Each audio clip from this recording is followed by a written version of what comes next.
Chapter 4 Loneliness. The next day was rainy and dark. Rain fell onto the roof of the barn and dripped steadily down into the eaves. Rain fell in the barnyard and ran in courses down into a lane where fences and pigweed grew. Rain battled against Mrs. Zuckerman's kitchen windows and came gushing out of the downspouts. Rain fell on the back of the sheep, and they gazed into the meadow. When the sheep tired of standing in the rain, they walked slowly to the lane onto the fold. Rain upset Wilbur's plan. Wilbur had planned to go out this day and dig a new hole in his yard. He had other plans too. His plans for the day went something like this. Breakfast at 6:30. Skim milk, crust, middlings, bits of donuts, wheat cakes with drop of maple syrup sticking to them, potato skins, leftover custard puddings with raisins, and a bit of shredded wheat. Breakfast was finished at 7. From 7 to 8, Wilbur planned to talk with Templeton, the rat who lived under the trough. Talking with Templeton was not the most interesting obsessions for the world, but it is better than nothing. From 8 to 9, Wilbur's plans to take a nap outdoors in the sun. From 9 to 10, he planned to dig a hole, or thatch, and possibly find something good to eat, buried into dirt. From 11 to 12, he planned to stand still and watch flies on the board, watch bees in the clover, and watch swallows into the air. 12 o'clock, lunchtime. Middlings, warm whirl, apple rings, meat gravy, carrot sprags, meat crisps, stale honey, and wrapper a package of cheese. Lunch would be over at 1. From 1 to 2, Wilbur planned to sleep. From 2 to 3, he planned to scratch itchy places by rubbing against the fence. From 3 to 4, he planned to stay perfectly still and think about what their life will be alive, and to wait for Vern. At 4 would become supper: skim milk, provender, leftover sandwich for Lobby's lunchbox, pumpkins, a mess of things, a bit of that, of fried potatoes, marmalade drippings, a little more of this, a little more of that, a piece of baked apples, a scrap of underdone cakes. Wilbur had gone to sleep thinking about these plans. He awaked into 6 and saw the rain, and it seemed as though he couldn't bear it. "I get everything all beautifully planned out this it had go on the rain," he said. For a while he stood grimly indoors. When he walked onto the door and looked out, drop of rain struck in his face. His yard was couldn't wet. His trough had been each of the rainwater in it. Templeton was nowhere to be seen. "Are you out there, Templeton?" called Wilbur. There was no answer. Suddenly Wilbur felt lonely and friendless. "One day just like another," he groaned. "I'm very young, and I've no real friends in the barn. I'm going to rain all morning and all afternoon. Fern wouldn't come in such bad weather. Oh, honestly." And Wilbur was crying again. For a second, 2 days. At 6:30, Wilbur heard the banging of the pail. Lurvy was standing out into the rain, staring up at breakfast. "Come on, Peg," said Lurvy.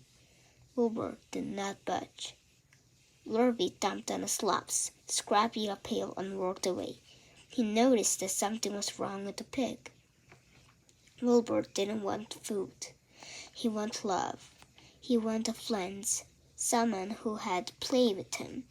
He mentioned the goose, who had sit quietly in the corner of the sheepfold.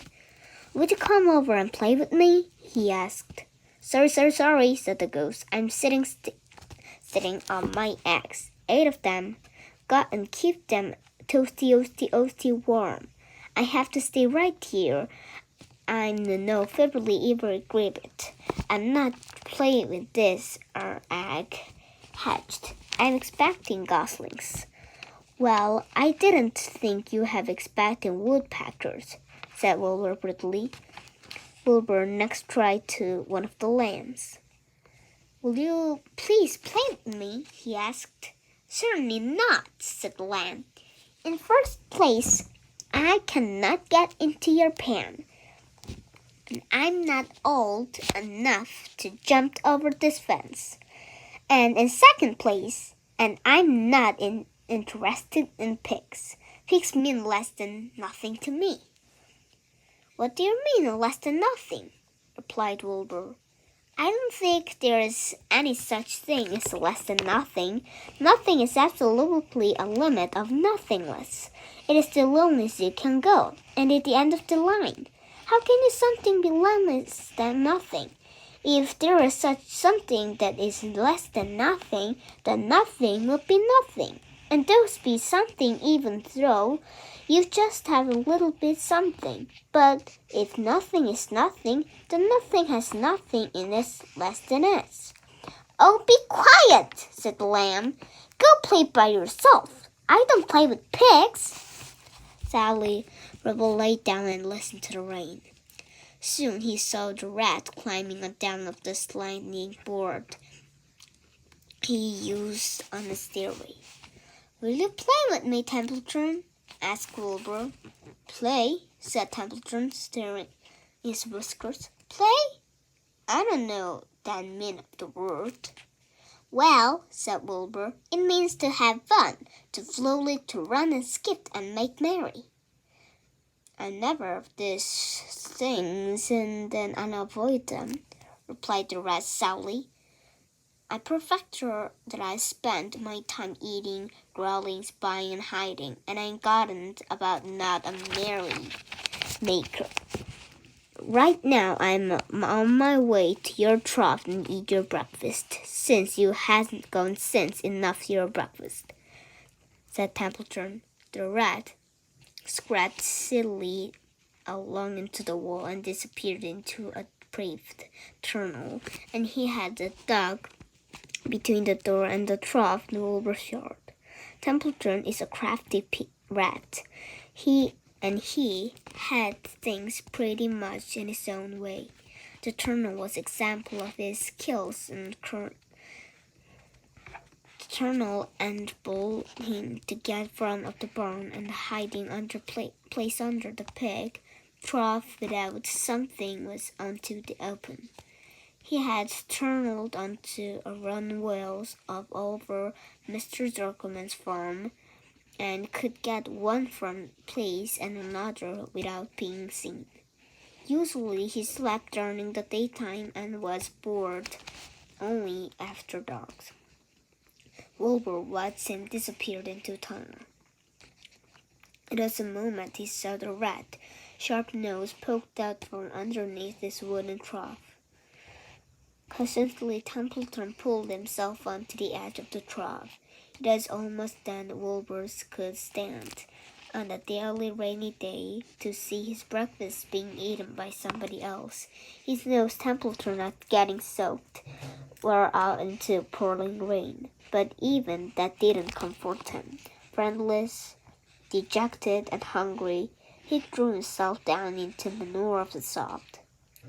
Late in the afternoon, Lurvy went to Mr. Zuckerman. I think there's something wrong with the pig and of yours. He hasn't touched his food. Give him 2 spoonfuls of silver and a little of molasses, said Mr. Zuckerman. Wilbur couldn't believe that was happening to him when Lurvy caught him into the force of the medicine down his throat. It was certainly the worst day of his life. He didn't know whether he could eat out of the awful loneliness anymore. Darkness settled over everything.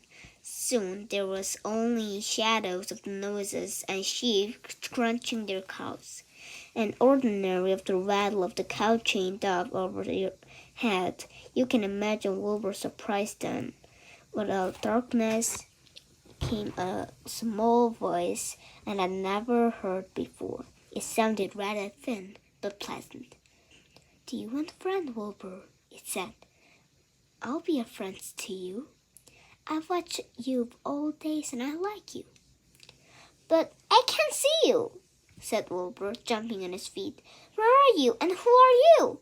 I'm right up here, said the voice. Go get sleep. You'll see me in the morning.